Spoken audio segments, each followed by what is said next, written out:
As duas primeiras palavras de Cristo na cruz expressam graça.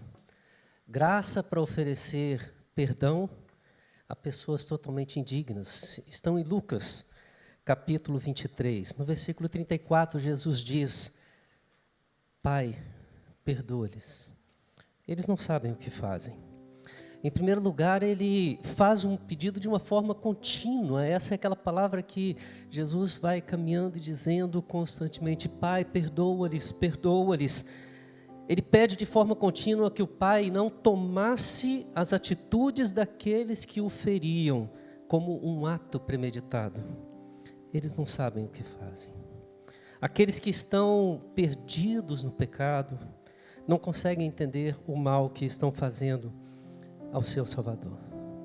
Jesus nos ensina a clamar ao Pai para abrir os olhos daqueles que estão longe da presença, para que possam conhecê-lo e serem alcançados pela graça do Senhor. No versículo 43, Jesus expressa a graça a um bandido que estava condenado ao seu lado. Ele afirma a sua graça a este condenado que reconheceu nele o Filho de Deus. O primeiro ato desse pecador arrependido foi olhar para Jesus, reconhecer o seu estado de miséria. Nós estamos aqui porque merecemos. E ele clama pelo perdão. Lembra-te de mim, foi o pedido. Hoje estarás comigo no paraíso. Foi a resposta graciosa daquele que deu a sua vida por nós. No Evangelho de João, capítulo 19, versículo 26 e 27, diz assim: Vendo Jesus sua mãe e junto a ela o discípulo amado, disse: Mulher, eis aí teu filho. Depois disse ao discípulo: Eis aí tua mãe. Dessa hora em diante, o discípulo a tomou para casa. Tem uma história de um americano chamado Arland Williams Jr. Em 13 de janeiro de 1982, ele pegou um voo. E nesse voo aconteceu aquilo que nós não gostamos nem de falar muito, né? Teve um problema, eles caíram num rio. A maioria morreu. Tinha quase 80 pessoas naquele voo e poucas pessoas sobreviveram, 6 pessoas. E ele é conhecido como o sexto. Por quê? Porque ele foi o primeiro a receber a corda do resgate, mas ele passava a corda para as pessoas que estavam ao seu lado. Resgataram o primeiro, o segundo, o terceiro, o quarto, o quinto, e quando chegaram no 6º homem, Arland já tinha falecido. A pergunta para nós essa noite é: por que alguém diante da morte pensa no outro? E Jesus, com a sua atitude, nos responde com amor e responsabilidade. Jesus, mesmo tendo pregos nos seus punhos, não tem eles a sua atenção, mas a sua atenção ainda está em fazer aquilo que é a vontade do Pai. E ele olha para Maria e presta atenção nela, quem ela é e o que ela precisa ser cuidada. Aliás, esse olhar de Jesus de amor e responsabilidade, ele passa agora também para João. Provavelmente, João é quem vai tomar conta de Maria. Para onde nossos olhos estão indo diante da nossa dor? Quem nós estamos ajudando diante da nossa dificuldade? Porque podemos, em algum momento, olhar apenas para a nossa história, mas Jesus, estando onde ele estava, na cruz, ele olha para Maria e cuida dela. Nós precisamos cuidar, nós precisamos amar o nosso próximo, os nossos pais, cuidar daqueles que estão à nossa volta, ainda que venha doer. Jesus não desamparou Maria, mesmo se sentindo desamparado. Em Mateus 27, 46, diz assim: Por falta da hora nona, clamou Jesus em alta voz, dizendo: Eli, Eli, lama sabactani, o que quer dizer: Deus meu, por que me desamparaste? Podemos dizer que esse é um dos momentos mais difíceis e complexos de entender, porque é o momento onde a face de Deus vira para Cristo Jesus. É onde que o Senhor, nosso Deus, esmaga Cristo na cruz, porque lá estava todos os pecados dos seus eleitos. Se Jesus tivesse descido daquela cruz, se ele não tivesse aceitado, nós não seríamos salvos, mas ele foi até o fim. Esse é o nosso Senhor, que obedece, que ama e que entende aquilo que ele precisa fazer. Nós sempre falamos que a graça foi de graça, para nós sim, mas alguém pagou um alto preço, Cristo Jesus, e cumpriu até o fim. Diante disso, precisamos entender que eu e você precisamos lutar contra os nossos pecados, contra as nossas vontades. O nosso Senhor foi crucificado no nosso lugar e graças a Ele podemos caminhar para o céu.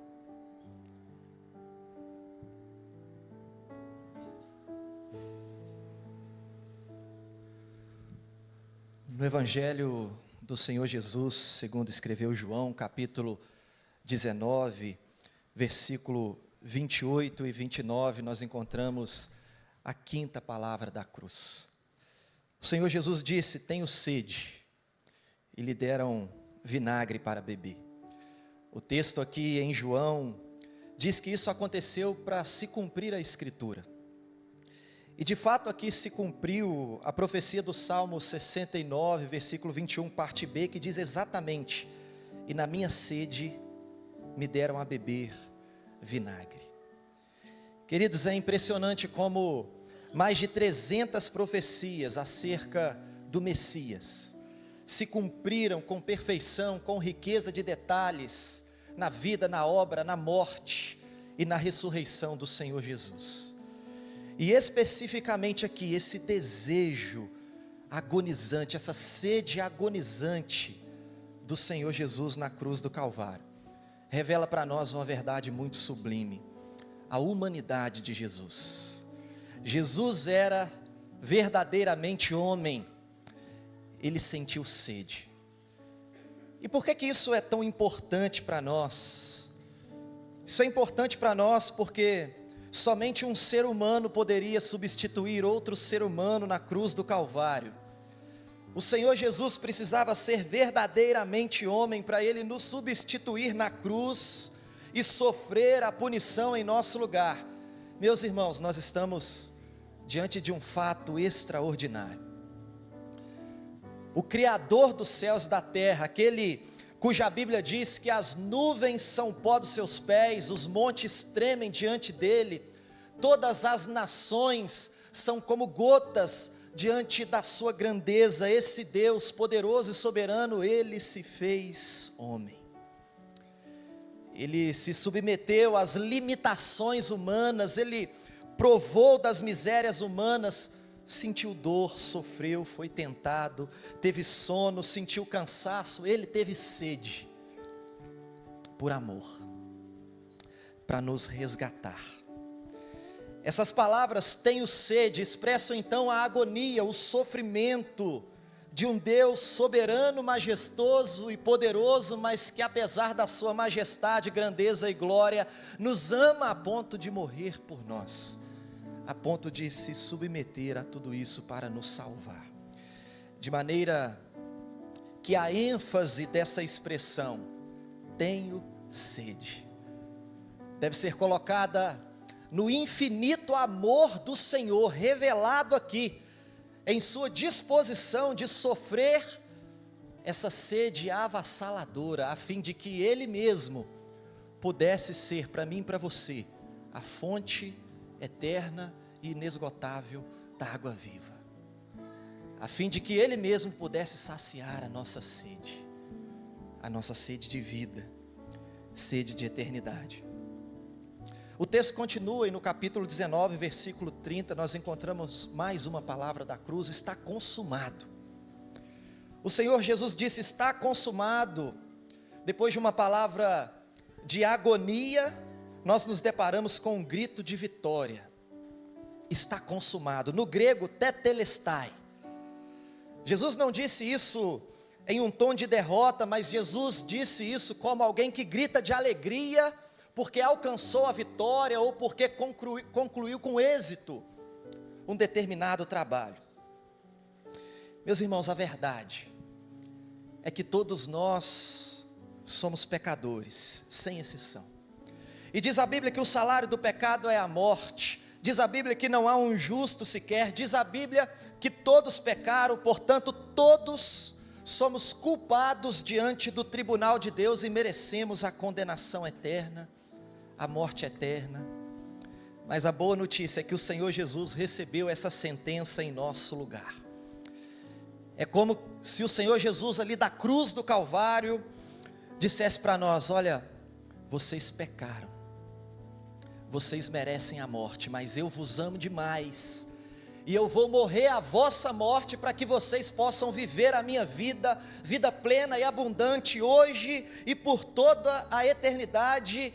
Amados, o que aconteceu na cruz do Calvário foi que a ira de Deus que nós merecíamos caiu sobre o Senhor Jesus. O que aconteceu na cruz do Calvário foi que a justiça de um Deus santo e justo foi plenamente satisfeita ali em Cristo Jesus. Por isso, pecadores como nós podemos receber o perdão de graça, e o nosso Deus continua sendo justo. E quando Cristo bradou, está consumado, Ele estava dizendo: está terminado, está pago, aquele que crê em mim não deve mais nada, eu fiz o que precisava ser feito, está feito. E essa palavra traz para mim e para você uma segurança, meus amados irmãos, certeza da salvação, certeza da vida eterna. E eu finalizo citando o apóstolo Paulo, que expressa essa segurança que ele tinha em Cristo Jesus, quando ele escreveu aos Romanos dizendo: que diremos, pois, à vista dessas coisas? Se Deus é por nós, quem será contra nós? Aquele que não poupou o seu próprio filho, antes por todos nós o entregou, não nos dará graciosamente com ele todas as coisas?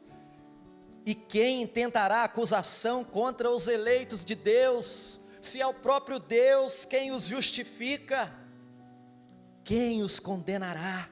É Cristo Jesus quem morreu, ou antes quem ressuscitou, o qual está à direita de Deus e também intercede por nós. E Paulo continua: quem nos separará do amor de Deus? Será que a tribulação pode nos separar desse tão sublime amor? Será que a angústia, a perseguição, a fome, o perigo, a espada? E Paulo responde: nem mesmo a morte, e nem a vida, e nem os anjos, e nem os principados, e nem as coisas do presente, e nem as coisas que ainda vão acontecer, nem a altura, nem a profundidade, nem qualquer outra criatura, nada, absolutamente nada pode nos separar do amor de Deus, que é nosso por intermédio de Cristo Jesus, o nosso Senhor, o nosso Redentor, aquele que se entregou na cruz do Calvário e bradou: está consumado, está feito, está acabado. Aquele que crê em mim não deve mais nada.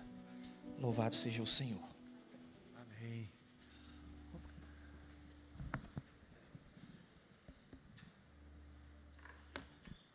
Então Jesus clamou em alta voz: Pai, nas tuas mãos entrego o meu espírito. E dito isto, expirou. Jesus se dirige ao Pai. O que ele fez a vida inteira, fez também na sua morte. Jesus se dirige ao Pai. O que ele fez a vida inteira, ele fez também na morte. Nada mais normal na vida de Jesus que conversar com Deus, que conversar com o Pai. Sejam os assuntos do dia a dia, sejam as pessoas que ele acolheu, que ele abraçou. Nada mais normal manter a sua conversa registrada nos evangelhos, conversa que rolou ao longo de toda a vida e que agora se manifesta também na hora da morte. Essa vida de oração de Jesus revela uma dinâmica de intimidade, de proximidade, uma dinâmica de quem se habituou ao longo de toda a sua vida a conversar e a conversar com o Pai. Jesus ensina a gente a viver assim, ele ensina a gente a orar, a conversar com Deus e a entrar no nosso quarto e a fechar a nossa porta e saber que o nosso Pai que nos vê em secreto, ele nos recompensará. Jesus ensina que durante toda a nossa vida nós temos o privilégio de conversar com o Senhor, de abrir o nosso coração, de chorar na presença dEle, de clamar ao Senhor ao longo de toda a nossa vida, como também temos o privilégio de viver essa realidade na hora da nossa morte. Jesus cita as Escrituras. Jesus cita o Salmo 31, versículo 5, nas tuas mãos entrego o meu espírito. Ele fez isso a vida inteira e fez também na sua morte. Cita as Escrituras porque é a palavra de Deus que alimenta a sua vida. Foi com a palavra de Deus que ele rechaçou, rebateu a tentação no deserto. Foi com as suas palavras, as palavras do Senhor, que ele trouxe vida e permitiu que ele fosse alguém que pudesse avançar. Foi por causa da palavra do Senhor que ele foi revelado, trazendo aquilo que a Bíblia falava a respeito dele mesmo.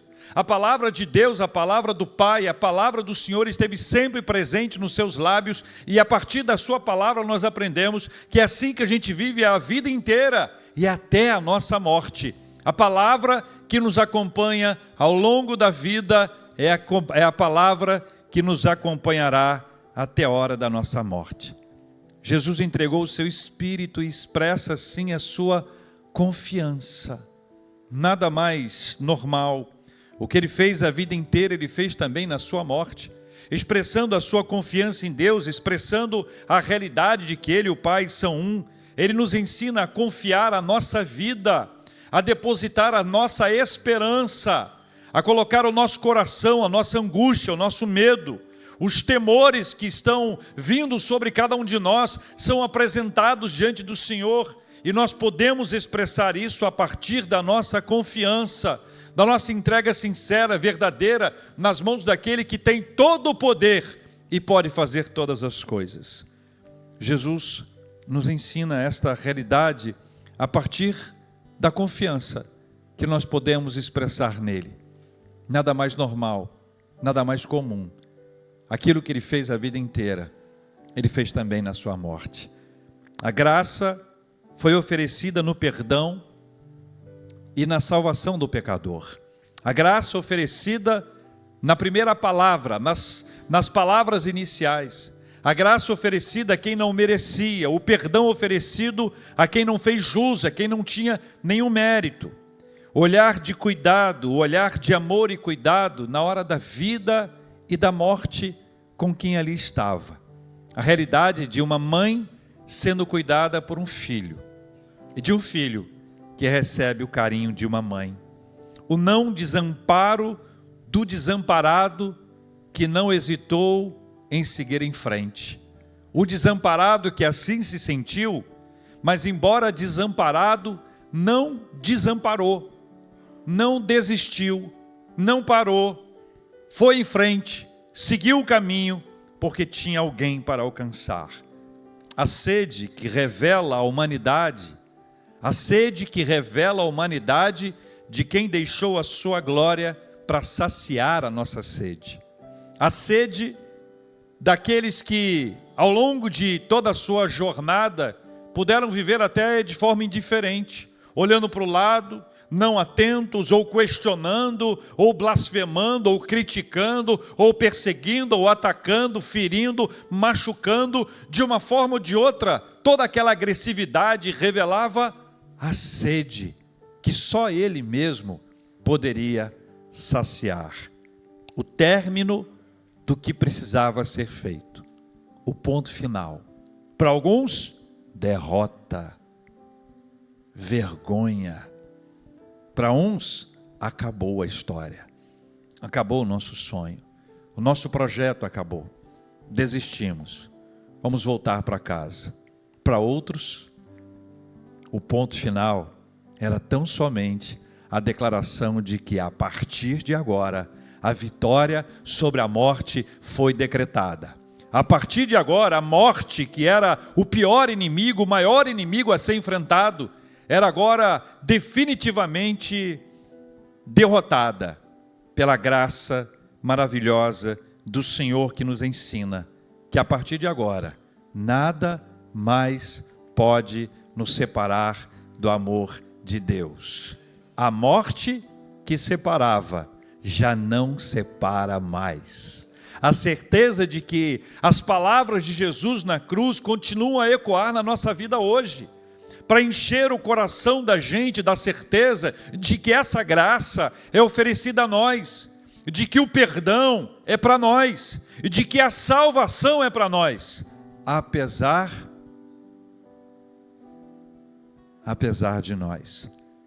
O olhar de amor e cuidado é daquele que sabe o que a gente precisa, que conhece as nossas maiores carências, sabe dos nossos medos quanto ao futuro, sabe do desespero que bate à nossa porta quando pensamos no amanhã. O que será da nossa vida amanhã? O não desamparo.